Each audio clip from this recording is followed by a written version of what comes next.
Hello everyone. तो इस video में हम लोग शुरू कर रहे हैं मौर्य साम्राज्य।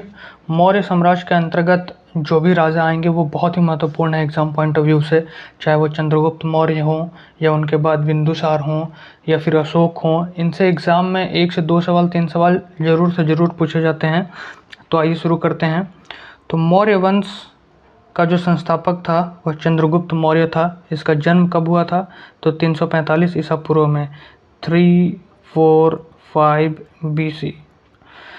जस्टिन ने चंद्रगुप्त मौर्य को सेंड्रोकोट्स कहा है, जिसकी पहचान विलियम जोन्स ने चंद्रगुप्त मौर्य से की है। तो सेंड्रोकोट्स कौन कहा है चंद्रगुप्त मौर्य को? तो जस्टिन कहा है। और इसकी पहचान किसने की है चंद्रगुप्त मौर्य के रूप में? तो विलियम जोन्स ने की है। इसके पहले के जो भी चैप्टर हैं वो आपको पिछले वीडियोस में मिल जाएंगे, जो कि बहुत इंपॉर्टेंट है, वो भी देखना चाहिए आपको। उससे भी कम से कम 4 से 5 सवाल मैक्सिमम पूछे जाते हैं एग्ज़ाम में। वो डिस्क्रिप्शन लिंक में होगा, आप जाकर के उसमें देख सकते हैं।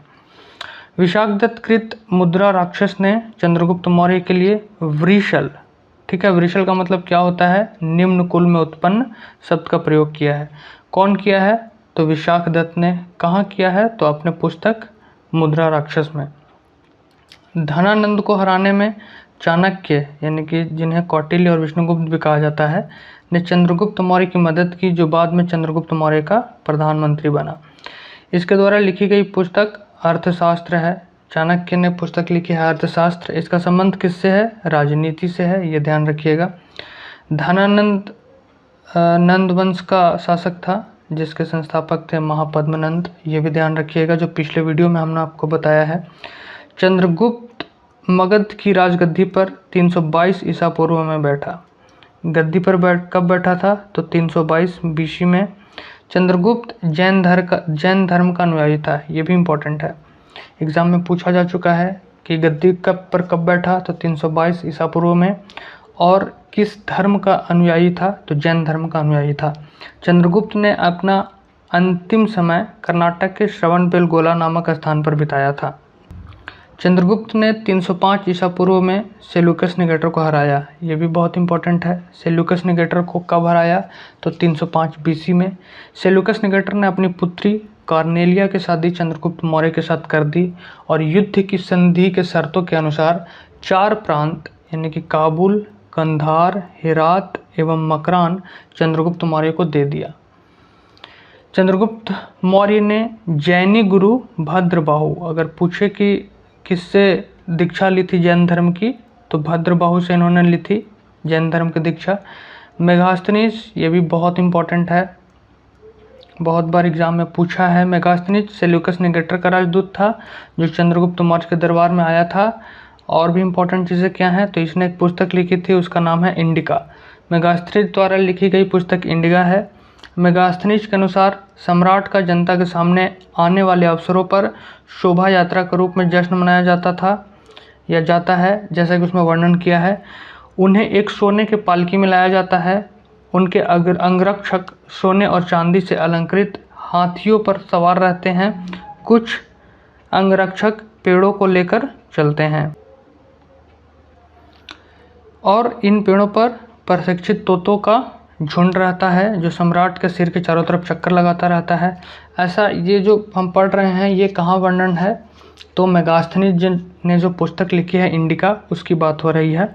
राजा सामान्यतः हथियारबंद महिलाओं से घिरे होते हैं। उनके खाना खाने से पहले खास नौकर उन खानों को चखते हैं। वे लगातार 2 रात एक ही कमरे में नहीं रहते हैं।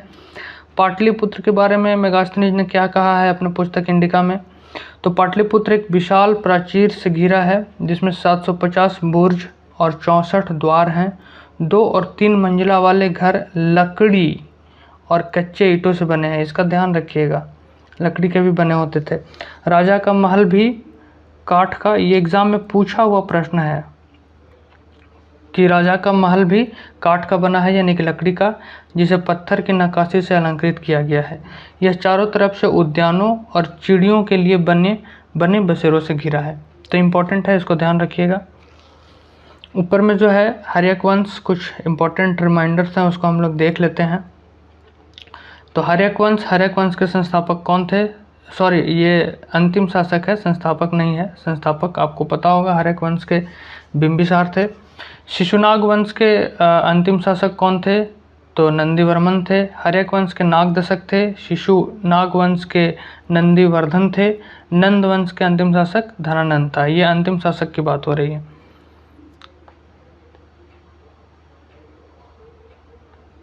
चंद्रगुप्त मौर्य और सेल्यूकस के बीच हुए युद्ध का वर्णन एपियानस ने किया। प्लूटार्क के अनुसार चंद्रगुप्त ने सेल्यूकस को 500 हाथी उपहार में दिए थे। चंद्रगुप्त की मृत्यु कब हो गई? तो 298 बीसी में। 298 बीसी। जन्म कब हुआ था? तो 345 बीसी में। ठीक है। चंद्रगुप्त की मृत्यु 298 बीसी में श्रवण बेलगोला में उपवास द्वारा हुई। ठीक है। आपको पता है कि चंद्रगुप्त जो थे वो जैन धर्म को उन्होंने मान लिया था और अंतिम समय में वो राजपाट छोड़ करके चले गए थे और उपवास करते हुए उनकी मृत्यु हो गई थी। अगले जो महत्वपूर्ण राजा हैं मौर्य वंश के, वो हैं बिंदुसार। बहुत बहुत इम्पोर्टेंट है। बिंदुसार और बिंबिसार में कंफ्यूज्ड मत होइएगा। बिंबिसार जो थे वो हर्यक वंश से जुड़े हुए हैं, जो कि एक तरीके से बुद्ध भगवान के समकालीन थे। बिंदुसार जो है वो बिंदुसार बाद के हैं, यानी कि मौर्य वंश के हैं। तो चंद्रगुप्त मौर्य के बाद आते हैं बिंदुसार। चंद्रगुप्त मौर्य का उत्तराधिकारी बिंदुसार हुआ, जो 298 बीसी में मगध की गद्दी पर बैठा। इसे अमित्रघात के नाम से जाना जाता है। पूछ सकता है कि अमित्रघात के नाम से किसे जाना जाता है? तो अमित्रघात के नाम से बिंदुसार को जाना जाता है। अमित्रघात का अर्थ क्या होता है? तो शत्रु विनाशक। याद रखिएगा, अमित्रघात मतलब शत्रु विनाशक। कहा किसे जाता था? तो बिंदुसार को। बिंदुसार पूछेगा कि किस संप्रदाय का अनुयायी था? तो यह आजीवक संप्रदाय का अनुयायी था। ये भी बहुत इंपॉर्टेंट है। आजीवक संप्रदाय की स्थापना किसने की थी? तो मखलीपुत्र घोषाल ने की थी। ये भी डायरेक्ट एग्जाम में पूछ चुका है। आजीवक संप्रदाय के संस्थापक कौन है? तो मखलीपुत्र घोषाल। वायु पुराण में बिंदुसार को भद्रसार या वारिसार कहा गया है। किस पुराण में कहा गया है? तो वायु पुराण में। अपने आपको पहले वीडियो में बताया था कुछ पुराण और उससे संबंधित वंश। तो वायु पुराण किस वंश से संबंधित था? तो वायु पुराण गुप्त वंश से संबंधित है। स्ट्रेबो के अनुसार सीरियन नरेश एंटियोकस ने बिंदुसार के दरबार में डाइमेकस नामक राजदूत भेजा। इसे ही मेगास्थनीज का उत्तराधिकारी माना जाता है। ये भी बहुत इंपॉर्टेंट है। मेगास्थनीज के दरबार में कौन था? सॉरी, चंद्रगुप्त मौर्य के दरबार में कौन था? तो मेगास्थनीज था। ठीक है। फिर बिंदुसार के दरबार में कौन आया? तो डाइमेकस आया। और डाइमेकस को किसका उत्तराधिकारी माना जाता है? तो मेगास्थनीज। मेगास्थनीज एम चंद्रगुप्त मौर्य के टाइम में था। ठीक है। उसके बाद डाइमेकस आया। डाइमेकस किसके टाइम में आया? तो बिंदुसार। डीबी या बीडी याद रख सकते हैं। जैन ग्रंथों के अनुसार बिंदुसार को सिंहसेन कहा गया है। बिंदुसार के शासन में तक्षशिला, सिंधु एवं झेलम नदी के बीच में हुए 2 विद्रोहों का वर्णन है। यानी कि तक्षशिला में विद्रोह हुआ था किसके शासनकाल में? तो बिंदुसार के शासनकाल में। इस विद्रोह को दबाने के लिए बिंदुसार ने पहले सुसीम को और बाद में अशोक को भेजा था। ठीक है। एथिनियस के अनुसार बिंदुसार ने सीरिया के शासक एंटियोकस प्रथम से मदिरा, सूखे अंजीर एवं एक दार्शनिक भेजने की प्रार्थना की थी। बिंदुसार ने की थी किससे? सीरिया के शासक एंटियोकस से। बौद्ध विद्वान तारानाथ ने बिंदुसार को 16 राज्यों का विजेता बताया है। बिंदुसार की सभा में 500 सदस्यों वाली एक मंत्री परिषद थी, जिसका प्रधान कौन था? खल्लाटक। तो ये बिंदुसार के बारे में हो गया। बिंदुसार के बारे में जो इम्पोर्टेंट चीज़ें हैं वो एकदम ध्यान रखिएगा। उसको क्या कहा जाता था, उसने वो गद्दी पर कब बैठा, उसके समय में राजदूत कौन आया। ठीक है। उसके समय तक्षशिला में जो विद्रोह हुआ उसने किसको किसको भेजा दबाने के लिए। नेक्स्ट है Ashok. Ashok very very important की श्रेणी में आएगा, क्योंकि इससे रिलेटेड एग्जाम में क्वेश्चन जरूर होते हैं। तो बिंदुसार का उत्तराधिकारी कौन हुआ? अशोक महान। इसे महान कहा जाता है इसकी नीतियों के कारण, इसके धम्म नीति हो या और भी प्रजा के लिए इसने जो कुछ भी किया। बिंदुसार का उत्तराधिकारी अशोक महान हुआ, जो 269 ईसा पूर्व यानी कि 269 BC में मगध की राजगद्दी पर बैठा। अशोक की माता का नाम सुभद्रांगी था और सुभद्रांगी दिव्यावदान के अनुसार ऐसा लिखा है। राजगद्दी पर बैठने के समय अशोक अवंती का राज्यपाल था। मस्की, गुर्जर, नेत्तुर एवं उडेगोम के लेखों में अशोक का नाम अशोक मिलता है। ये बहुत इंपॉर्टेंट है, जो एग्जाम में पूछा जा चुका है कई बार। पूछेगा कि अशोक का नाम अशोक किन लेखों में मिलता है, तो मस्की है, गुर्जर है, नेत्तुर है, उडेगोलम है।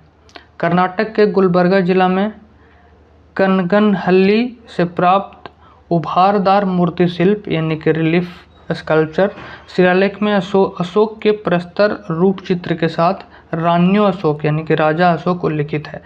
पूछेगा कि राजा अशोक किसमें उल्लिखित है, तो कर्नाटक के गुलबर्गा जिले से जो मिला है, कनगहल्ली से जो मूर्ति मिली है उस पर लिखा हुआ है। भाब्रू अभिलेख में अशोक ने स्वयं को मगध का राजा बताया है। बहुत इंपॉर्टेंट पूछेगा कि किस अभिलेख में राजा अशोक ने स्वयं को राजा बताया है, मगध का राजा बताया है, तो भाब्रू अभिलेख होगा। पुराणों में अशोक को अशोकवर्धन कहा गया है। ठीक है, ध्यान रखिएगा। अशोक ने अपने अभिलेख के 8 वर्ष बाद लगभग 261 ईसा पूर्व में कलिंग पर अधिकार किया और कलिंग की राजधानी तोसली पर भी अधिकार कर लिया।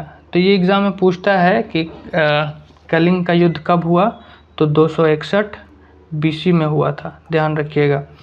प्लिनी का कथन है कि मिस्र का राजा फिलोडेल्फस या टॉलमी द्वितीय ने पाटलिपुत्र में डायनिशियस नाम का एक राजदूत भेजा था।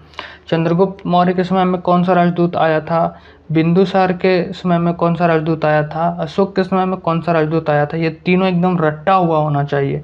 ठीक है, जो आपकी पहले वीडियो में भी हमने आपको बताया है। तो ये बहुत इंपॉर्टेंट है, याद रखिएगा। अशोक के समय में कौन आया, तो डायनिशियस आया।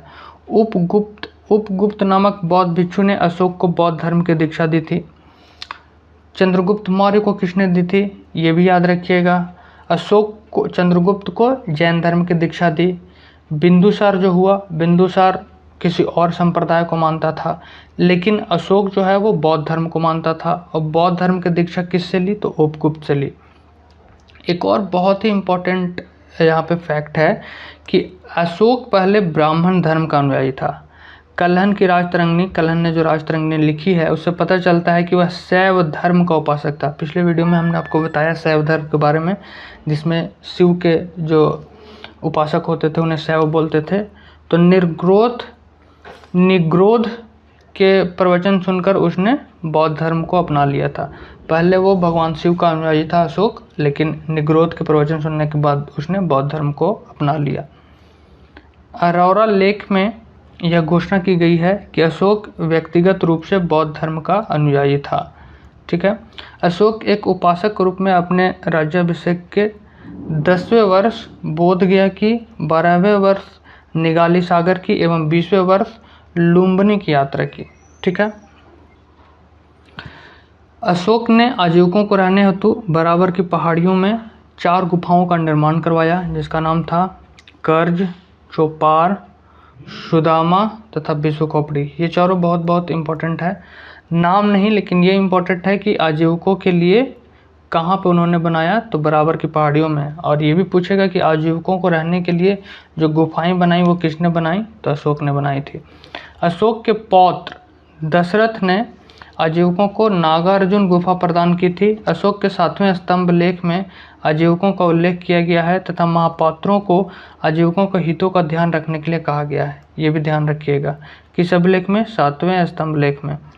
अशोक ने बौद्ध धर्म के प्रचार के लिए अपने पुत्र महेंद्र एवं पुत्री संघमित्रा को कहाँ भेजा, श्रीलंका भेजा। उनका पुत्र था महेंद्र और पुत्री थी संघमित्रा, जिसको किसके प्रचार के लिए, तो बौद्ध धर्म के प्रचार के लिए श्रीलंका भेजा। बौद्ध परंपरा एवं उनके लिपियों के अनुसार अशोक ने 84,000 स्तूपों का निर्माण करवाया। भारत में शिलालेखों का प्रचलन सर्वप्रथम अशोक ने किया। ये भी बहुत इंपॉर्टेंट है कि आखिर भारत में शिलालेखों का प्रचलन किसने शुरू किया था, तो अशोक ने शुरू किया था। ये बहुत इंपॉर्टेंट है। नेक्स्ट लाइन कि अशोक के शिलालेखों में ब्राह्मी, ख्रोष्टी, ग्रीक एवं अरमाइक लिपि का प्रयोग हुआ है। 4 लिपि का प्रयोग हुआ है, इसका ध्यान रखिएगा, ब्राह्मी, ख्रोष्टी, ग्रीक और अरमाइक। ग्रीक एवं अरमाइक लिपि का अभिलेख अफगानिस्तान से, खरोष्टी लिपि का अभिलेख शाहवाज गढ़ी से, मनसेहरा जो कि पाकिस्तान में है वहाँ से, और शेष भारत से ब्राह्मी लिपि के अभिलेख मिले हैं। ये भी पूछ सकता है कि भारत में ज़्यादातर अभिलेख किस लिपि में है, तो ब्राह्मी में है। ये भी बहुत इंपॉर्टेंट है, बीपीएससी में ये पूछ चुका है कि खरोष्टी लिपि कैसे लिखी जाती है, तो यह दाएं से बाएं लिखी जाती है। हम लोग जैसे लिखते हैं बाएं से दाएं, वैसे नहीं, इधर से दाएं से बाएं लिखी जाती है खरोष्टी लिपि। अशोक के अभिलेखों को 3 भागों में बांटा जा सकता है, एक है शिलालेख, दूसरा है स्तंभ लेख, तीसरा है गुहा लेख। तो अशोक के शिलालेखों की खोज 1750 ईस्वी में पोर्ट्रेटी फेनथैलर ने की थी।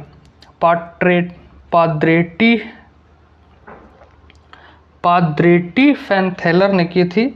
इनकी संख्या कितनी है, तो इनकी संख्या 14 है। अशोक के अभिलेख पढ़ने में सबसे पहली सफलता किसने प्राप्त की थी, तो 1837 ईस्वी में जेम्स प्रिंसेप ने। ये भी सवाल पूछा हुआ है कि अशोक के अभिलेख को सबसे पहले किसने पढ़ा, तो जेम्स प्रिंसेप ने पढ़ा। आगे है अशोक के प्रमुख शिलालेख एवं उसमें वर्णित विषय। तो ये भी इम्पोर्टेंट है, एग्ज़ाम में पूछ लेता है बहुत बार कि किस चीज़ का वर्णन कैवें शिलालेख में है। तो पहले शिलालेख में क्या है, तो पहले शिलालेख में है कि इसमें पशु बलि की निंदा की गई है कि पशु बलि करना ठीक नहीं है, मना किया गया है। दूसरा है कि मनुष्य व पशु दोनों की चिकित्सा व्यवस्था का उल्लेख है। सेकंड में, पहले में क्या है कि पशु बलि की निंदा की गई है। पशु बलि की निंदा की है तो आप दूसरे को रिलेट कर सकते हैं कि जब पशु बलि की निंदा है तो ऑब्वियसली उसके देखरेख की भी बात होगी, हम लोगों को उसका ध्यान देना होगा। तो दूसरे में क्या है, और ध्यान कौन देगा, तो मनुष्य। तो मनुष्य और पशु दोनों के चिकित्सा व्यवस्था का उल्लेख है। तीसरा क्या है, तो इसमें राजकीय अधिकारियों को यह आदेश दिया गया है कि वह हर 5वें वर्ष के उपरांत दौरे पर जाएं। इसमें कुछ धार्मिक नियमों का भी उल्लेख है, 5 साल में आप भ्रमण करते रहें, कहाँ क्या चल रहा है। चौथा क्या है, तो इसमें भेरी घोष के जगह पर धम्म घोष की घोषणा की गई है। ये बहुत इंपॉर्टेंट है, ध्यान रखिएगा। भेरी घोष होता था युद्ध के समय, तो युद्ध को ख़त्म करके इसने धम्म घोष यानी कि धर्म के प्रचार से रिलेटेड या धम्म से जुड़ी हुई चीज़ों की घोषणा चौथे स्तंभ में है, भेरी घोष की जगह पे। 5वें में क्या है, तो इसमें धम्म महापात्रों की नियुक्ति की जानकारी मिलती है। आखिर धम्म घोष की जो घोषणा होगी या उससे जुड़ी जो भी चीज़ें होंगी उसके लिए धम्म महापात्रों की नियुक्ति होगी।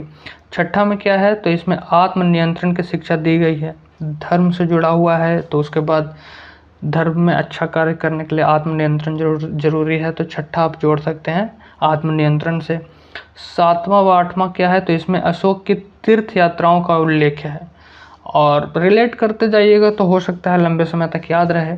अगर आपने चौथा पढ़ा कि चौथा में युद्ध खत्म करके धम्म घोष की बात हो गई है कि अब भेरी घोष नहीं करेंगे, धम्म घोष करेंगे, तो 5वां आएगा कि कैसे होगा, तो उसके लिए धम्म महापात्रों की नियुक्ति होगी। ठीक है, अब धम्म महापात्र नियुक्त हो गए तो वो लोग ठीक ठाक रहें, इसके लिए छठे में आत्मनियंत्रण की शिक्षा दी गई। अब आत्मनियंत्रण कैसे होगा, तो 7वां 8वां में है कि ठीक है चलो तीर्थ यात्राओं का उल्लेख, तीर्थ यात्रा पर चले जाओ। 9वां है कि इसमें सच्ची भेंट तथा सच्चे शिष्टाचार का उल्लेख है। जब तीर्थ यात्रा पर गए, घूमने फिरने गए, तो किसी से कुछ भी ले नहीं लेना है भैया, सभी से अच्छा व्यवहार करो, अच्छी भेंट लो। को रिलेट करके याद कर सकते हैं, जो मैं बोल रहा हूँ वो एज इट इज़ उसमें लिखा हुआ नहीं है, आप रिलेट कर सकते हैं। तो 9th में क्या है कि तीर्थ यात्रा, 7वें 8वें में है तीर्थ यात्रा पर गए। 9वें में क्या है कि वहाँ जो भेंट मिले सच्ची भेंट और सच्चे शिष्टाचार से जुड़ा है। 10वां जो है 10वें में है कि इसमें अशोक ने आदेश दिया कि राजा तथा उच्च अधिकारी हमेशा प्रजा के हित में सोचेंगे। जब भेंट और शिष्टाचार की बात आ रही है तो और भी चीज़ें जोड़ दी गई कि ठीक है आप हमेशा जनता की और राजा को भी उसमें इंक्लूड किया गया, ऐसा ना हो राजा के खिलाफ आप षड्यंत्र करने लग जाएं। तो अशोक का ये आदेश दिया हुआ है कि राजा और उच्च अधिकारी, राजा स्वयं और जो उच्च अधिकारी है वो हमेशा प्रजा के हित के बारे में सोचेंगे। ठीक है, 11वां क्या है कि इसमें धम्म की व्यवस्था की गई है। ठीक है, जब सारी चीज़ें ठीक होने लग गई तो 11वां शुभ माना जाता है ऐसे भी, तो इसमें धम्म की व्याख्या की गई, धम्म मतलब धर्म की। 12वां क्या है, तो 12वां में है, इसमें स्त्री महामात्रों की नियुक्ति एवं सभी प्रकार के विचारों के सम्मान की बात कही गई। जब धम्म की हम व्याख्या की तो एक स्टेप और आगे बढ़ गए, 12वें में महिलाओं को भी हमने उसमें ले लिया, जोड़ लिया। 13वां क्या है, तो 13वां बहुत इंपॉर्टेंट है। 11 तक समझिए कि आपको रिलेट करते जाइए 12 तक, फिर 13वां बिल्कुल अलग हो गया, ठीक है ना। 13 ऐसे भी आप ध्यान रख सकते हैं कि इसमें कलिंग युद्ध का वर्णन एवं अशोक के हृदय परिवर्तन की बात कही गई है। इसी में 5 यवन राजाओं के नामों का उल्लेख है। यहाँ उसने धम्म प्रचारक भेजे। 13वां बहुत इंपॉर्टेंट इसलिए है क्योंकि ये एग्जाम में पूछ चुका है बहुत बार कि कलिंग युद्ध के बारे में किस शिलालेख में, अशोक के किस शिलालेख में कहा गया है, तो यह है आपको 13वें शिलालेख में। 14वां क्या है, तो 14वें में अशोक ने जनता को धार्मिक जीवन बिताने के लिए प्रेरित किया है। 14th इसने कंक्लूड किया कि जो जीवन आपका हो वह धार्मिक जीवन हो, इस तरीके से। तो आगे क्या था कि अशोक के स्तंभ लेखों की संख्या कितनी है, तो अशोक के स्तंभ लेखों की संख्या 7 हैं, जो केवल ब्राह्मी लिपि में लिखी गई हैं। यह 6 अलग अलग स्थानों से प्राप्त हुआ है। हमने स्टार्टिंग में क्या पढ़ा था कि अशोक के जो अभिलेख हुए उसको 3 भागों में बांटा गया है। एक पहला क्या था, तो पहला था आपको शिलालेख, जिसके बारे में अभी हमने पढ़ा 14 शिलालेख। दूसरा क्या है, तो दूसरा है स्तंभ लेख, जो कि अभी पढ़ रहे हैं। तो स्तंभ लेखों की संख्या कितनी है, 7 है। इसके बाद कुछ हैं गुहा लेख। तो स्तंभ लेख 7 हैं और इसको बहुत इंपॉर्टेंट ये ध्यान रखना है कि इसको केवल ब्राह्मी लिपि में लिखा गया है, ठीक है। पहला है प्रयाग स्तंभ लेख, ठीक है। इसमें और था कि यह 6 अलग अलग स्थानों से प्राप्त हुआ है। ये जो 7 स्तंभ लेख प्राप्त हुए हैं जो कि केवल ब्राह्मी लिपि में है, वो कितने जगहों से प्राप्त हुआ है, तो 6 जगह से। पहला है प्रयाग स्तंभ लेख, यह पहले कौशाम्बी में स्थित था। इस स्तंभ लेख को अकबर ने इलाहाबाद के किले में स्थापित कराया। दूसरा है दिल्ली टोपरा, यह स्तंभ लेख फिरोज शाह तुगलक के द्वारा टोपरा से दिल्ली लाया गया था। ये एग्जाम में पूछता है कि फिरोज शाह तुगलक ने कौन सा स्तंभ लेख प्राप्त किया था, टोपरा से दिल्ली लाया गया था, ठीक है। तीसरा है दिल्ली मेरठ, पहले मेरठ में स्थित यह स्तंभ लेख फिरोज शाह द्वारा दिल्ली लाया गया। चौथा है रामपुरवा, यह स्तंभ लेख चंपारण बिहार में स्थित है। इसकी खोज 1872 ईस्वी में कार्लायल ने की थी। तो बिहार में कौन सा है, ये बीपीएससी में भी पूछ सकता है। तो बिहार में रामपुरवा स्तंभ लेख है, जो कि कहाँ है स्थित, तो चंपारण में है। ये किसका है, तो अशोक का है। 5वां है लोरिया अरेराज, यह कहाँ है, तो यह भी चंपारण बिहार में है। रामपुरवा कहाँ था, तो यह भी चंपारण बिहार में है। लौरिया नंदनगढ़ कहाँ है, तो यह भी चंपारण बिहार में है। इस स्तंभ पर मोर का चित्र बना हुआ है। तो जो 6 जगहों से स्तंभ लेख प्राप्त हुए हैं, उन स्तंभ लेखों में 3 जो है वो 3 बिहार में है, और बिहार में कहाँ है, चंपारण में है। इसको भी ध्यान रखिएगा। एक बॉक्स है, इसे भी ध्यान रखिए। मौर्य प्रांत और उसकी राजधानी, तो उत्तरापथ की राजधानी कहाँ थी, तक्षशिला। अवंती राष्ट्र की राजधानी कहाँ थी, उज्जैनी। कलिंग की राजधानी कहाँ थी, तोशली। दक्षिणापथ की राजधानी कहाँ थी, सुवर्णगिरी। और प्राश्य यानी कि पूर्वी प्रांत की राजधानी कहाँ थी, तो पाटलिपुत्र। आगे है कौशाम्बी अभिलेख। कौशाम्बी अभिलेख को रानी का अभिलेख भी कहा जाता है। अशोक का जो 7वां अभिलेख है वह सबसे लंबा अभिलेख है, और अशोक का जो सबसे छोटा स्तंभ लेख है वह रुम्नी देई है। इसी में लुम्बिनी में धम्म यात्रा के दौरान अशोक द्वारा भू राजस्व की दर घटाकर 1/8 भाग कर दिया गया, और लुम्बिनी ग्राम को धार्मिक कर, जिसको उस समय बलि कहते थे, उसे माफ़ कर दिया गया। तो ये बहुत इंपॉर्टेंट है, इसको ध्यान रखिएगा। क्या ध्यान रखना है, तो जो सबसे लंबा अभिलेख है अशोक का वो कौन सा है, 7वां अभिलेख है। सबसे छोटा अभिलेख कौन सा है, तो रुम्नी देई है। उस समय जो धार्मिक कर होता था उसको बलि कहते हैं। यह भी एग्जाम में पूछ लेगा कि बलि किससे जुड़ा हुआ है। सबसे पहले ये लिखेगा कि मौर्य युगीन काल में या मौर्य साम्राज्य के समय बलि शब्द किससे जुड़ा हुआ है। बलि शब्द आप कंफ्यूज हो जाएंगे, लेकिन धार्मिक कर को उस समय बलि कहा जाता था। नोट, महास्थान यानी कि बांग्लादेश से प्राप्त सोहगौर का ताम्रपत्र अभिलेख में मौर्य काल में अकाल, सूखा जैसे देवी प्रकोप के समय राज्य द्वारा राहत कार्य किए जाने का विवरण प्राप्त होता है। आगे है प्रथम पृथक शिलालेख में यह घोषणा की गई है कि सभी मनुष्य मेरे बच्चे हैं। प्रथम पृथक शिलालेख में यह घोषणा की गई है कि सभी मनुष्य मेरे बच्चे हैं। किसके द्वारा? तो अशोक द्वारा ऐसा कहा जा रहा है। अशोक का सारेकुना यानी कि कंदहार अभिलेख ग्रीक एवं अरमेइक भाषाओं से प्राप्त हुआ है। साम्राज्य में मुख्यमंत्री एवं पुरोहित की नियुक्ति के पूर्व इसके चरित्र को काफ़ी जांचा परखा जाता था, जिसे उपधा परीक्षण कहते थे। ये भी पूछ चुका है एग्जाम में। उपधा परीक्षण क्या था? तो मुख्यमंत्री और पुरोहितों की नियुक्ति से पहले उनके चरित्र की जांच पड़ताल की जाती थी, उसे हम लोग क्या कहते थे? उपधा परीक्षण। काश ऐसा भी अभी भी ऐसा होता तो मज़ा ही आ जाता। सम्राट की सहायता के लिए एक मंत्री परिषद होती थी, जो कि अभी भी है, जिसमें सदस्यों की संख्या 12, 16 या 20 हुआ करती थी।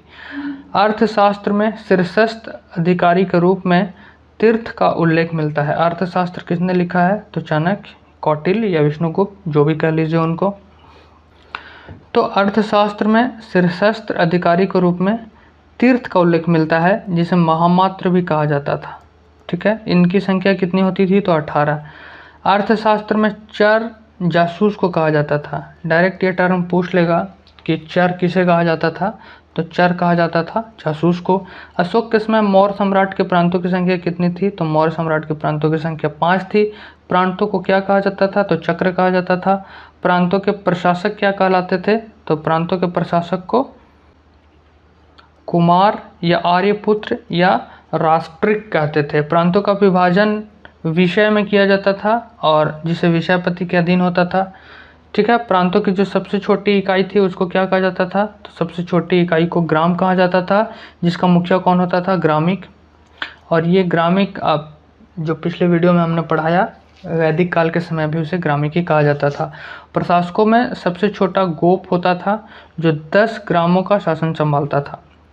मेगास्थनीज के अनुसार नगर का प्रशासन 30 सदस्यों का एक मंडल करता था, जो 6 समितियों से विभाजित था। प्रत्येक समिति में 5 सदस्य थे। ठीक है, ध्यान रखिएगा, समितियां कितनी थी? 6, और उसमें प्रत्येक में कितने सदस्य थे? 5, यानी कि टोटल 30 सदस्य थे। बिक्री कर के रूप में मूल्य का 10वां भाग, इंपॉर्टेंट है, ध्यान रखिएगा, वसूला जाता था। इससे बचने वाले को मृत्यु दंड दिया जाता था। बिक्री कर उस समय जितना आप बेच रहे हैं उसका 10वां भाग होता था। कुछ इम्पॉर्टेंट टर्म हैं अर्थशास्त्र में वर्णित, उसको हम लोग देख लेते हैं।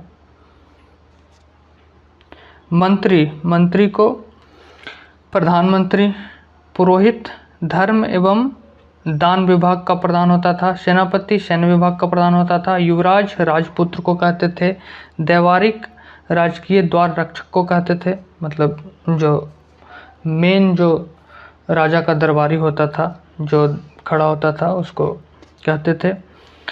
अंतर्वेदिक कहते थे अंतःपुर का अध्यक्ष। समाहर्ता कहते थे आय का संग्रहकर्ता, इसको ध्यान रखिएगा, समाहर्ता पूछ चुका है एग्जाम में, इसको आय का संग्रहकर्ता कहते थे। सन्निधाता राजकीय कोषाध्यक्ष को कहते थे। प्रशास्ता कहते थे कारागार के अध्यक्ष को, प्रशास्ता जेल सुपरिटेंडेंट हो गया। प्रदेष्टि कहते थे कमिश्नर को। पौर कहते थे नगर का कोतवाल, अभी भी ये टर्म आप रिलेट कर सकते हैं महापौर, पौर से। व्यवहारिक कहते थे प्रमुख न्यायाधीश को, ये भी पूछा है एग्जाम में, इसको भी ध्यान रखिएगा। तो व्यवहारिक किसको बोलते थे? प्रमुख न्यायाधीश को। नायक कहते थे नगर रक्षा का अध्यक्ष। कर्मांतिक कहते थे उद्योगों एवं कारखानों का अध्यक्ष। मंत्रिपरिषद अध्यक्ष। दंडपाल कहते थे सेना का सामान एकत्र करने वाले को। दुर्गपाल कहते थे दुर्ग रक्षक को, दुर्ग मतलब पूरा जो एक किला हुआ। अंतपाल हो गया सीमावर्ती दुर्गों के रक्षक को। मेगास्थनीज के अनुसार एग्रोनोमाई मार्ग निर्माण अधिकारी था। ठीक है, एग्रोनोमाई किसे कहते थे? तो जो मार्ग निर्माण का अधिकारी था उसको कहा जाता था।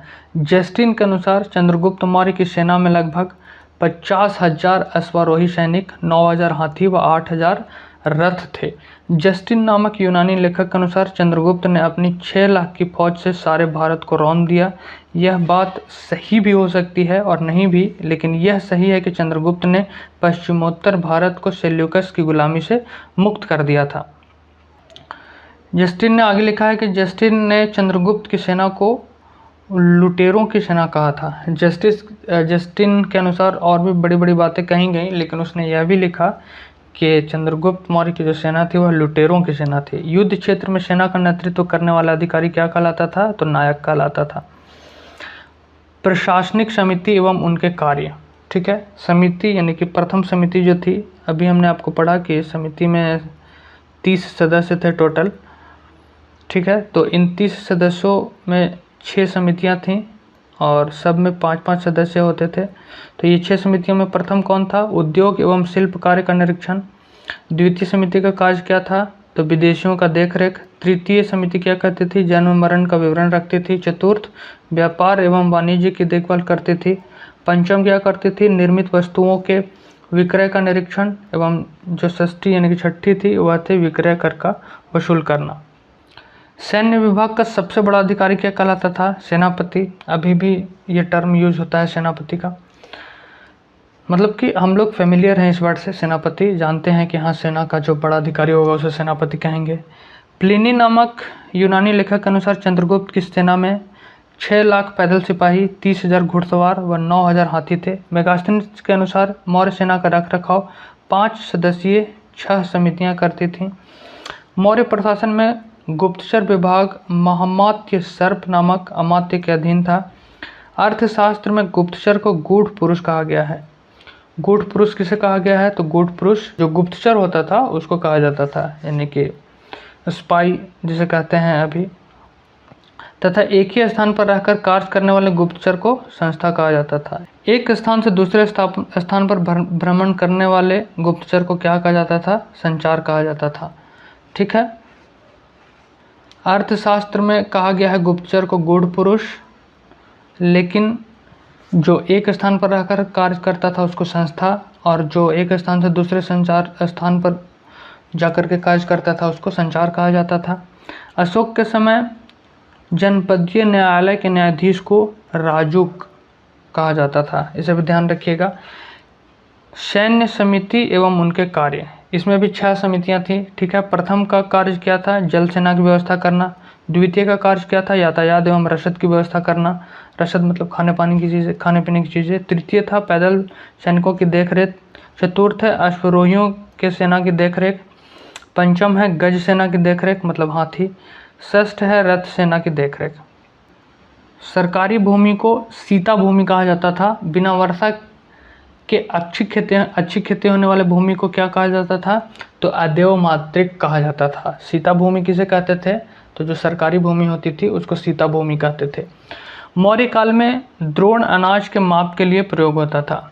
द्रोण किसके लिए यूज होता था? तो अनाज को मापने के लिए। मेगास्थनीज ने भारतीय समाज को 7 वर्गों में विभाजित किया है। यह वेरी वेरी इंपॉर्टेंट है क्योंकि एग्जाम में ये पूछा है और आगे पूछते रहेगा। डायरेक्ट पूछ लेगा कि मेगास्थनीज ने अपने पुस्तक इंडिका में भारतीय समाज को कितने वर्गों में विभाजित किया है? तो 7 वर्गों में। कौन कौन है? तो पहला है दार्शनिक, दूसरा है किसान, तीसरा है अहीर। अहीर अभी के टर्म में भी सेम है, शायद उस समय जो दूध वगैरह का काज करते थे। कारीगर, सैनिक, निरीक्षक एवं सभासद। स्वतंत्र वेश्यावृत्ति को अपनाने वाली महिला को क्या बोला जाता था? तो रूपा जीवा। और रूपा जीवा बोला जाता था स्वतंत्र वेश्यावृत्ति जो करती थी महिलाएं उन्हें। नंद वंश के विनाश करने में चंद्रगुप्त मौर्य ने कश्मीर के राजा प्रवर्तक से सहायता प्राप्त की थी। ये बहुत इंपॉर्टेंट है, ध्यान रखिएगा। मौर्य शासन 137 वर्षों तक रहा। भागवत पुराण के अनुसार मौर्य वंश में 10 राजा हुए, जबकि वायु पुराण के अनुसार इसमें 9 राजा हुए थे। ये भी पूछ सकता है, हालांकि अभी तक पूछा नहीं है लेकिन पूछ सकता है। शासनकाल कितने वर्षों तक रहा? तो 137 साल तक। लेकिन भागवत पुराण में कहा गया है कि मौर्य साम्राज्य में 10 राजा थे, लेकिन वायु पुराण में क्या कहा जाता है कि इसमें 9 राजा थे। मौर्य वंश का जो अंतिम शासक था वो अंतिम शासक कौन था? तो मौर्य वंश का अंतिम शासक बृहद्रथ था। अंतिम शासक तो भैया बहुत इंपॉर्टेंट है। बीपीएससी में भी अंतिम शासक से रिलेटेड बहुत क्वेश्चन आते हैं, अदर एग्जाम में भी आते हैं। इसकी हत्या इसके सेनापति पुष्यमित्र शुंग ने की और 185 ईसा पूर्व में इनकी हत्या कर दी थी पुष्यमित्र शुंग ने, और मगध पर शुंग वंश की स्थापना की थी। तो मौर्य वंश का अंतिम शासक कौन हुआ? तो बृहद्रथ हुआ। कितने वंश तक मौर्य वंश का शासन रहा? तो 137 वर्ष तक। टोटल कितने राजा हुए? तो कहीं लिखा गया है 10, कहीं लिखा गया है 9। बृहद्रथ की हत्या किसने की? तो पुष्यमित्र शुंग ने की। कब की? तो 185 ईसा पूर्व में। हत्या करके उसने क्या किया? तो शुंग वंश की स्थापना की। नोट: अशोकाराम विहार पाटलिपुत्र में था। अशोकाराम विहार कहाँ था? तो पाटलिपुत्र में था। नेक्स्ट जो टॉपिक है वह है ब्राह्मण साम्राज्य। तो ब्राह्मण साम्राज्य में मेनली कौन कौन से इम्पोर्टेंट राजवंश हैं जो हमको पढ़ना है? तो इसमें आपको शुंग पढ़ना है, कण्व पढ़ना है, सातवाहन पढ़ना है। ये कुछ इम्पोर्टेंट ब्राह्मण साम्राज्य है जो कि भारतीय इतिहास में भी अपना बहुत महत्वपूर्ण स्थान रखते हैं। पुष्यमित्र शुंग ने, जिसने मगध पर शुंग वंश की नींव डाली बृहद्रथ की हत्या करके, ब्राह्मण जाति का था। शुंग शासकों ने अपनी राजधानी कहाँ रखी? तो विदिशा स्थापित की। इंडो यूनानी शासक मिनांडर को पुष्यमित्र शुंग ने पराजित किया था। ये बहुत इंपॉर्टेंट है, ये एग्जाम में पूछ चुका है कि मिनांडर को किसने पराजित किया? तो पुष्यमित्र शुंग ने पराजित किया। पुष्यमित्र शुंग ने 2 बार अश्वमेध यज्ञ किया, यह भी पूछ चुका है। और इसके लिए पतंजलि ने अश्वमेध यज्ञ करवाए थे इनके लिए। यह भी पूछ चुका है कि 2 बार अश्वमेध यज्ञ किसने कराया? और भी राजा हैं लेकिन पुष्यमित्र शुंग ने करवाया। और ये जो अश्वमेध यज्ञ था यह किसने करवाया? तो पतंजलि ने करवाया। हमने आपको ट्रिक भी बताया था पिछले वीडियो में कि पतंजलि किसके दरबार में थे। तो पप्पू या पप्पू ऐसे याद रख सकते हैं कि पुष्यमित्र शुंग के दरबार में थे पतंजलि। भारहूत स्तूप का निर्माण पुष्यमित्र शुंग ने करवाया। ये भी बहुत इंपॉर्टेंट है, डायरेक्ट एग्जाम में पूछ चुका है सवाल कि भारहूत स्तूप जो है वह किससे जुड़ा हुआ है या किस शासक से जुड़ा है? तो पुष्यमित्र शुंग से जुड़ा हुआ है। शुंग वंश का अंतिम शासक कौन था? देवभूति। यह भी बहुत इंपॉर्टेंट है क्योंकि अंतिम शासक पूछता है। शुंग वंश का अंतिम शासक कौन था? देवभूति। इसकी हत्या 73 ईसा पूर्व यानी कि 73 BC में वासुदेव ने कर दी और मगध की गद्दी पर कण्व वंश की स्थापना की। ठीक है, कण्व वंश यह भी ब्राह्मण साम्राज्य से ही रिलेटेड है। कण्व वंश का अंतिम शासक कौन था? तो सुशर्मा था। तो बहुत इंपॉर्टेंट है शुंग और कण्व राजवंश, बिल्कुल ध्यान रखिएगा। जल्दी से रिकॉल करा देते हैं। तो शुंग वंश का संस्थापक कौन था? तो पुष्यमित्र शुंग था। ठीक है, इसने अपनी राजधानी कहाँ की? तो विदिशा की। ठीक है, इसने पुष्यमित्र शुंग ने किसे हराया? तो इंडो यूनानी शासक था मिनांडर, उसको हराया। इसने 2 बार अश्वमेध यज्ञ किया, करवाया कौन? तो पतंजलि। इससे रिलेटेड भारहूत स्तूप है। शुंग वंश का अंतिम शासक कौन था? देवभूति। इसकी हत्या किसने की? वासुदेव ने। और उसने कण्व वंश की स्थापना की। कण्व वंश का अंतिम शासक कौन था? तो सुशर्मा। सातवाहन राजवंश। सीमुक ने 60 ईसा पूर्व यानी कि 60 BC में सुशर्मा की हत्या करके, सुशर्मा कौन था? तो सुशर्मा अभी हमने आपको बताया कि कण्व वंश का अंतिम शासक था। तो सुशर्मा की हत्या किसने कर दी? सीमुक ने। यह भी आपको ब्राह्मण साम्राज्य से ही जुड़ा हुआ है। और सातवाहन वंश की स्थापना की। सातवाहन, जिसको आंध्र वंश भी कहा जाता है, इन शासकों ने अपनी राजधानी प्रतिष्ठान, जो कि गोदावरी नदी के किनारे है, वहाँ स्थापित की। प्रतिष्ठान एक्चुअली में किस राज्य में है? अगर भी वर्तमान में हम बात करें तो वर्तमान में है आपको महाराष्ट्र में। किस जिले में है? तो औरंगाबाद जिले में है। सातवाहन वंश के जो प्रमुख शासक थे सीमुक, सातकर्णी, गौतमी पुत्र सातकर्णी, वशिष्ठ पुत्र पुलुमाली एवं यज्ञश्री सातकर्णी। ये सातवाहन वंश के जो प्रमुख शासक हैं उनका लिस्ट है। सातकर्णी ने 2 अश्वमेध यज्ञ तथा 1 राजस्व यज्ञ किया। हमने कहा था कि और भी शासक हैं जिन्होंने 2 अश्वमेध यज्ञ किया है। तो एक तो आपको हो गए पुष्यमित्र शुंग जिन्होंने 2 बार किया, और दूसरे हैं आपको सातकर्णी जिन्होंने 2 अश्वमेध यज्ञ किया। सातवाहन शासकों के समय के प्रसिद्ध साहित्यकार हाल एवं गुणाढ़ थे। हाल ने गाथा सप्तशती तथा गुणाढ़ ने बृहद कथा नामक पुस्तकों की रचना की थी। सातवाहन ने चांदी, तांबे, सीसा सबसे ज़्यादा, और पोटीन और कांसों की मुद्राओं का प्रचलन किया था। अगर पूछे कि सबसे ज़्यादा सीसा के जो मुद्राएं हैं, सीसा की मुद्राएं या किस शासक के समय में हुई, किस वंश के समय में हुई, तो सातवाहन के समय में सबसे ज़्यादा सीसा से रिलेटेड। सातवाहन अपना सिक्का ढालने में जिस शीशे का इस्तेमाल करते थे उसे रोम से मंगाया जाता था। ठीक है, तो एक बार रिकॉल कर लेते हैं। स्थापना, शुंग वंश की स्थापना किसने की? तो शुंग वंश की स्थापना की पुष्यमित्र शुंग ने। इसका जो अंतिम शासक था वो अंतिम शासक कौन था? तो अंतिम शासक आपको देवभूति था।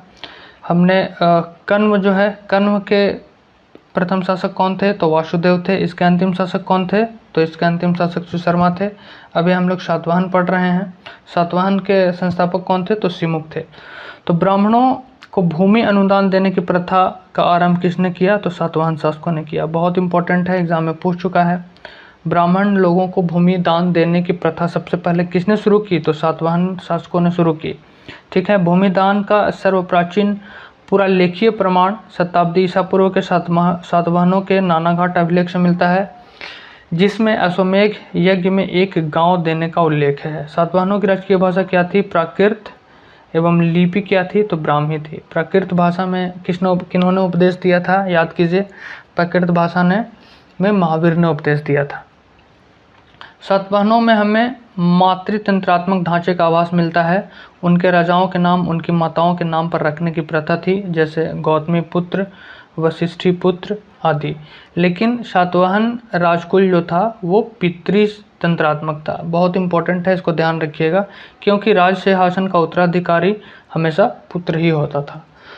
आपको नाम से लग सकता है कि मातृसत्तात्मक था, जैसे कि सिंधु घाटी सभ्यता में जो प्रमाण मिले हैं उससे लगता है कि उस मातृसत्तात्मक स्थिति थी, लेकिन यह पितृसत्तात्मक था, जैसा वैदिक सभ्यता में है।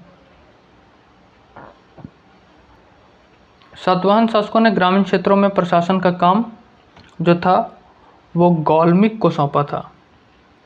ग्रामीण क्षेत्रों में जो प्रशासन होता था उसका काम कौन देखता था? तो गौलमिक देखता था। गौलमिक एक सैनिक टुकड़ी का प्रधान होता था, जिसमें 9 रथ, 9 हाथी, 25 घोड़े और 45 पैदल सैनिक होते थे। सातवाहनों की जो महत्वपूर्ण स्थापना कृति है, कार्ले का चैत्य, अजंता एवं एलोरा की गुफाओं का निर्माण एवं अमरावती कला का विकास। सातकर्णी एवं अन्य सभी सातवाहन शासक दक्षिणापथ के स्वामी कहे जाते थे। बहुत बहुत बहुत इंपॉर्टेंट इसलिए है क्योंकि अजंता और एलोरा से रिलेटेड क्वेश्चन एग्जाम में बहुत बार पूछे जा चुके हैं।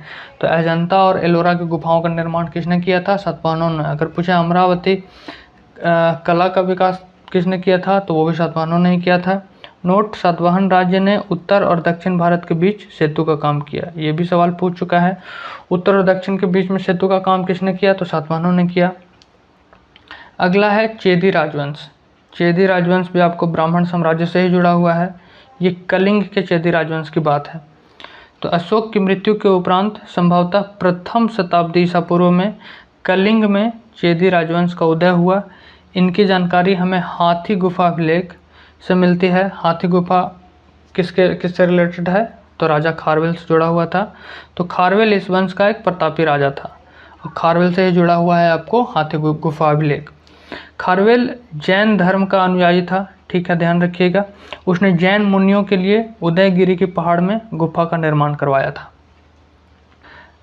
नेक्स्ट चैप्टर है हमारा भारत में यवन राज्य। ये भी बहुत इंपॉर्टेंट चैप्टर है क्योंकि इससे भी रिलेटेड क्वेश्चन एग्जाम में डायरेक्टली पूछे गए हैं, जो मैं आपको आगे बताऊंगा।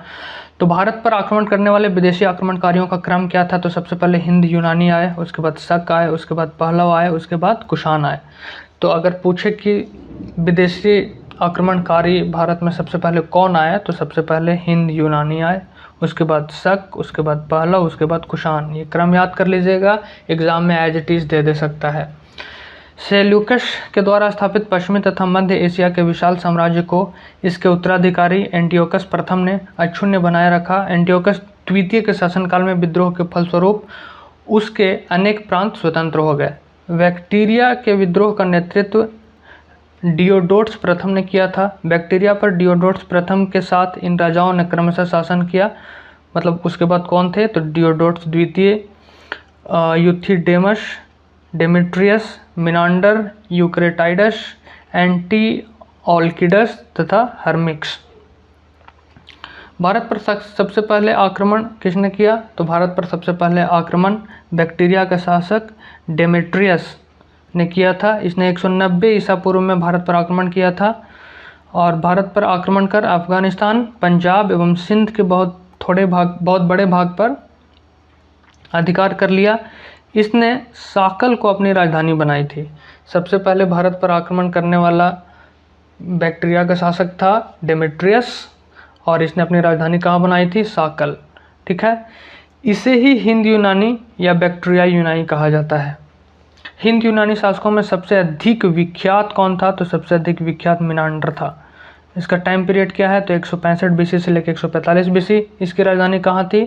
तो साकल थी, आधुनिक सियालकोट। शिक्षा, और ये जो साकल था यह शिक्षा का प्रमुख केंद्र था। तो अगर पूछे कि सबसे अधिक विख्यात हिंदू यूनानी शासक कौन था, तो सबसे विख्यात मिनांडर था। सबसे पहले आक्रमण करने वाला कौन था? तो डेमेट्रियस था। मिनांडर ने नागसेन से बौद्ध धर्म की दीक्षा ली थी। सॉरी, ये जो दो टर्म आपको मिलेंगे ये दोनों बहुत बहुत इंपॉर्टेंट हैं, क्योंकि ये एग्जाम में डायरेक्ट क्वेश्चन पूछा जा चुका है। पूछा है कि मिनांडर ने किससे बौद्ध धर्म की दीक्षा ली थी? तो नागसेन से। नागसेन को नागार्जुन भी कहा जाता था। मिनांडर के प्रश्न एवं नागसेन द्वारा दिए गए उत्तर एक पुस्तक के रूप में संग्रहित है, जिसका नाम है मिलिंद पन्हो, अर्थात मिलिंद के प्रश्न या मिलिंद प्रश्न। ये एग्जाम में डायरेक्ट क्वेश्चन पूछा है, इसको अच्छे से याद कर लीजिए। मिनांडर और नागसेन द्वारा जो बातचीत हुआ है या क्वेश्चन आंसर हुआ है किस बुक में है? तो मिलिंद पन्हो में है। और मिनांडर ने दीक्षा ली थी किनसे? तो नागसेन से। हिंद यूनानी भारत के पहले शासक हुए जिनके जारी किए गए सिक्कों के बारे में निश्चित रूप से कहा जा सकता है कि सिक्के किन किन राजाओं के हैं। मतलब जिन भी राजाओं ने सिक्के जारी किए उस पे उन्होंने अपना नाम या कुछ न कुछ वैसा अंकित करके रखा था, जिससे इजीली पता चल जाता था कि कौन सा सिक्का किस राजा के द्वारा जारी किया गया है। भारत में सबसे पहले हिंद यूनानियों ने ही सोने के सिक्के जारी किए थे। बहुत बहुत इंपॉर्टेंट है, ये भी एग्जाम में पूछा जा चुका है, ध्यान रखिएगा। पूछेगा कि भारत में सबसे पहले सोने के सिक्के किसने जारी किए, तो हिंद यूनानी हो जाएगा। और अगर प्रश्न पूछते कि सबसे ज़्यादा सोने के सिक्के किसने जारी किए, तो उसका आंसर कुछ और हो जाएगा। आप हमें कमेंट में बताइए कि कौन होगा। हिंद यूनानी शासकों ने भारत के पश्चिमोत्तर सीमा प्रांत में यूनान के प्राचीन कला चलाई, जिसे हेलेनिस्टिक आर्ट कहते हैं। भारत में गांधार कला इसका एक उत्तम उदाहरण है। ठीक है, नोट में है कि यूनानियों ने पर्दे का प्रचलन आरंभ किया, भारतीय नाट्य कला के विकास में योगदान किया। चूंकि पर्दा यूनानियों की देन था, इसलिए वह यवनिका के नाम से जाना जाता है। ये भी एग्जाम में पूछा है कि यवनिका किसे कहते थे, तो यवनिका कहा जाता है आपको पर्दे को कहा जाता है। और इसका पर्दे का प्रचलन भी यूनानियों ने ही एक तरीके से प्रारंभ किया था। नेक्स्ट है आपको शक, ये भी बहुत इंपॉर्टेंट है। तो यूनानियों के बाद भारत में कौन आए, तो भारत में शक आए। क्रम क्या था, तो सबसे पहले हिंद यूनानी आए, फिर दूसरे में शक आए, फिर तीसरे में कौन आए, तो तीसरे में पहलव आए, फिर उसके बाद कौन आए, तो उसके बाद कुषाण आए। तो ये ध्यान रखिएगा क्रम। ठीक है, तो यूनानियों के बाद भारत में शक आए। शकों की 5 शाखाएं थी और हर शाखा की राजधानी भारत और अफगानिस्तान में अलग अलग भागों में थी। पहली शाखा ने अफगानिस्तान, दूसरी शाखा ने पंजाब जिसकी राजधानी तक्षशिला थी, तीसरी शाखा ने मथुरा, चौथी शाखा ने पश्चिमी भारत एवं 5वीं शाखा ने ऊपरी दक्कन पर प्रभुत्व स्थापित किया था। प्रथम शक राजा मोह था। शक मूलतः मध्य एशिया के निवासी थे और चारागाह की खोज में भारत आए थे। तो शकों का जो प्रथम राजा था वो कौन था, वो मोह था। और ये भारत किस लिए आए थे, ये मध्य एशिया के निवासी थे और भारत में मेनली चारागाह की खोज में आए थे।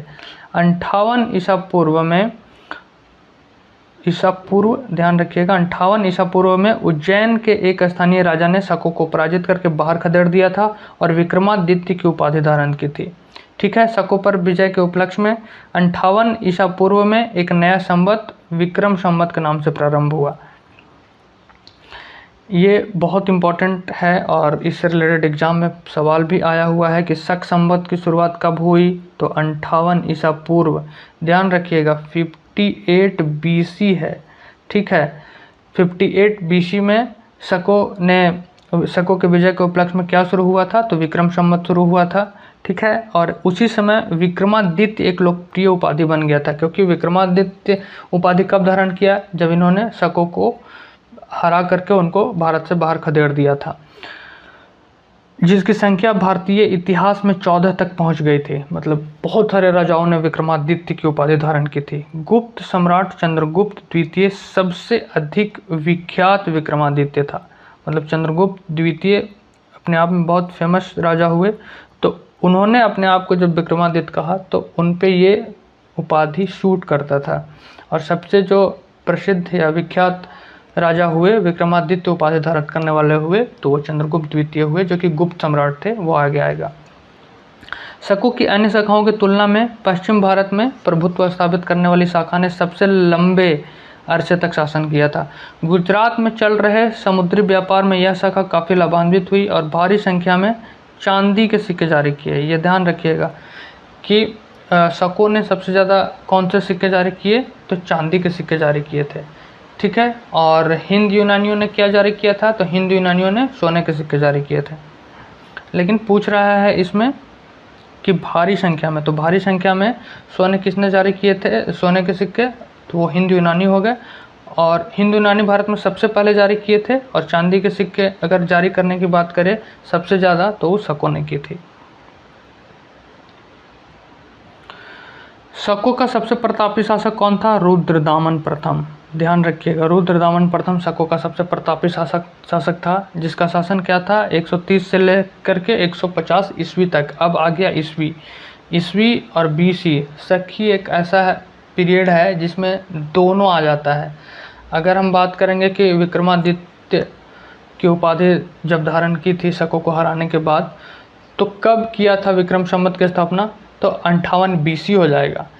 और रुद्रदामन की बात करेंगे जो कि शक शासक था, तो उसका समय हो जाएगा 130 से 150 ईस्वी तक। और गुजरात के बड़े भाग पर इसका शासन था।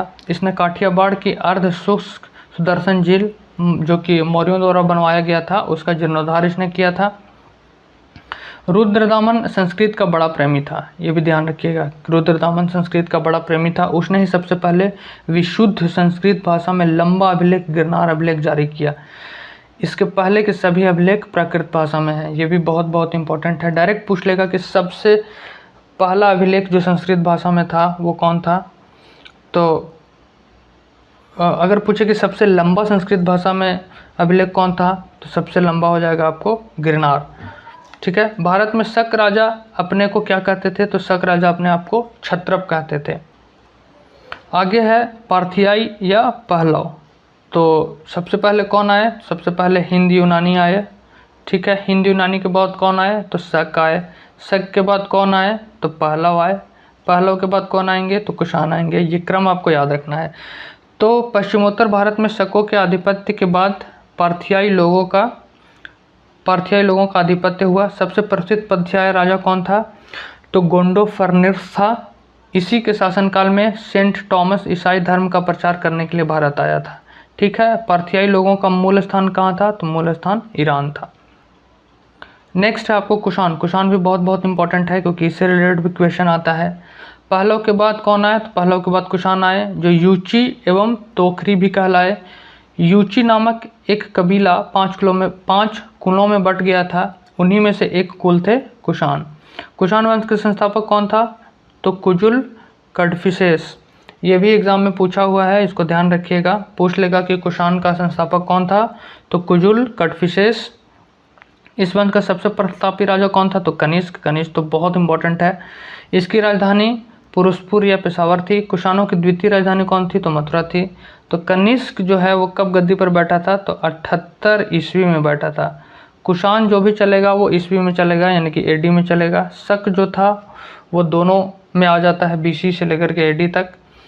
तो कनिष्क 78 ईस्वी में गद्दी पर बैठा और उसके समय उन्होंने एक संवत चलाया जिसको शक संवत कहते हैं, ठीक है। 78 ईस्वी में कौन सा संवत चला, तो शक संवत हुआ, जिसे भारत सरकार द्वारा प्रयोग में लाया जाता है। ये बहुत बहुत इंपॉर्टेंट इसलिए है क्योंकि एग्जाम में शक संवत पूछेगा और विक्रम संवत भी पूछेगा। कभी कभी दोनों में डिफरेंस भी पूछ देता है कि कितने साल का अंतर है।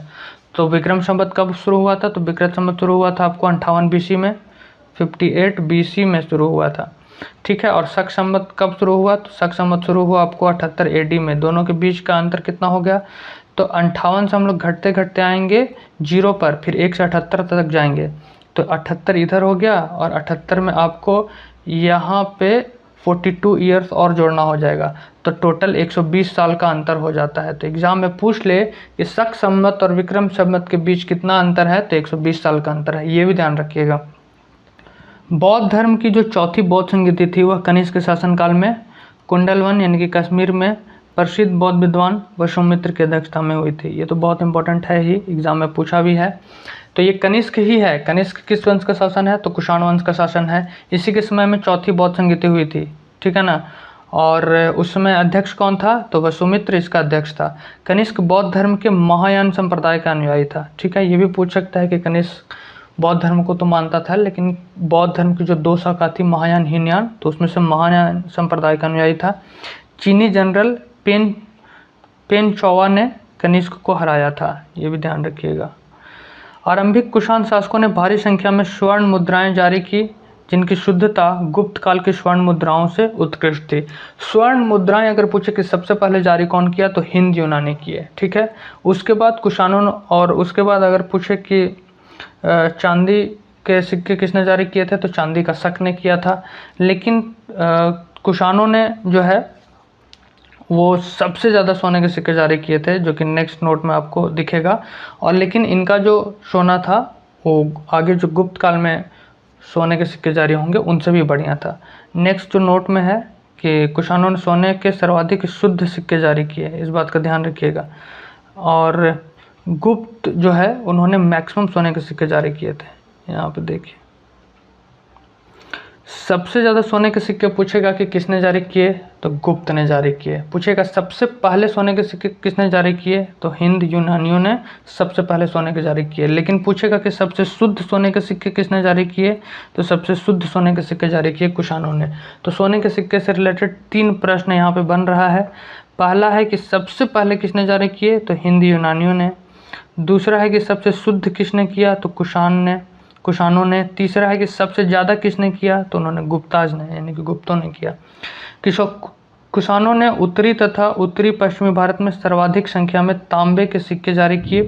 कनिष्क का राजवैद्य आयुर्वेद का विख्यात विद्वान चरक था। बहुत बहुत इंपॉर्टेंट, इसको ध्यान रखिएगा। चरक, और जिन्होंने क्या लिखी थी, तो चरक संहिता लिखी थी। पूछेगा कि चरक किनके राजवैद्य थे, तो ये कनिष्क के राजवैद्य थे। आगे है कि कनिष्क का राजवैद्य कौन था, तो कनिष्क का राजवैद्य चरक था। इन्होंने चरक संहिता लिखी। महाविभास सूत्र की रचना वसुमित्र ने की। इसे ही बौद्ध धर्म का विश्वकोश कहा जाता है। बौद्ध धर्म का विश्वकोश किसे कहा जाता है, तो महाविभास सूत्र को। कनिष्क के राजकवि अश्वघोष ने बौद्धों का रामायण, जिसे बुद्ध चरित कहा जाता है, उसकी रचना की थी। कनिष्क के दरबार में बहुत बड़े बड़े विद्वान थे, बहुत कमाल के विद्वान थे, तो इसको बिल्कुल ध्यान रखिएगा। पहले विद्वान तो हो गए आपको चरक ने चरक संहिता की रचना की। दूसरे विद्वान हो गए आपको वसुमित्र, जिन्होंने महाविभास सूत्र की रचना की। तीसरे हो गए आपको अश्वघोष ने रचना की बुद्ध चरित की। वसुमित्र, पार्श्व, नागार्जुन, महाचेत एवं संघरक्ष भी कनिष्क के दरबार के विभूति थे। तो कनिष्क बहुत ही महान राजा हुए हर क्षेत्र में। भारत का आइंस्टीन नागार्जुन को कहा जाता है। इनकी पुस्तक है माध्यमिक सूत्र। इसमें नागार्जुन ने सापेक्षता का सिद्धांत दिया था, थ्योरी ऑफ रिलेटिविटी। तो भारत का आइंस्टीन किसको कहा जाता है, नागार्जुन को कहा जाता है। ये एग्जाम में प्रश्न पूछ भी चुका है, इसलिए ध्यान रखिएगा। भारत का आइंस्टीन कौन है, तो नागार्जुन। कनिष्क की मृत्यु कब हो गई, तो 102 ईस्वी में हो गई। कुषाण वंश का अंतिम शासक कौन था, तो वासुदेव। ये भी एग्जाम में पूछेगा। कुषाण वंश के अंतिम शासक कौन हुए, तो कुषाण वंश का अंतिम शासक वासुदेव था। कुषाण राजा देवपुत्र कहलाते थे। कुषाण राजा अपने आप को क्या कहते थे, या उन्हें क्या कहा गया, तो कुषाण राजाओं को देवपुत्र कहा गया। यह उपाधि कुषाणों ने चीनियों से ली थी। गांधार शैली एवं मथुरा शैली का विकास कनिष्क के शासनकाल में हुआ था। मथुरा संग्रहालय में कुषाणकालीन मूर्तियों का संग्रह अधिक मात्रा में है। गांधार कला के लिए तक्षशिला प्रसिद्ध था। ये जो पॉइंट है ये बहुत इंपॉर्टेंट है कि गांधार शैली और मथुरा शैली का विकास कब हुआ था, तो कनिष्क के शासनकाल में। और गांधार कला के लिए जो प्रसिद्ध जगह है वो कौन सा है, तो तक्षशिला है। रेशम मार्ग का नियंत्रण रखने वाले शासकों में सबसे प्रसिद्ध कौन था, तो कुषाण ही था। कुषाण साम्राज्य मतलब कुषाण वंश था पूरा, ठीक है। कुषाण साम्राज्य के मार्गों पर सुरक्षा का प्रबंध था। रेशम मार्ग का आरंभ किसने किया था, तो रेशम मार्ग का आरंभ कनिष्क ने करवाया था। रेशम बनाने की तकनीक का आविष्कार सबसे पहले कहाँ हुआ था, तो चीन में हुआ था, यह भी ध्यान रखिएगा। कुषाण काल में सबसे अधिक विकास वास्तुकला के क्षेत्र में हुआ।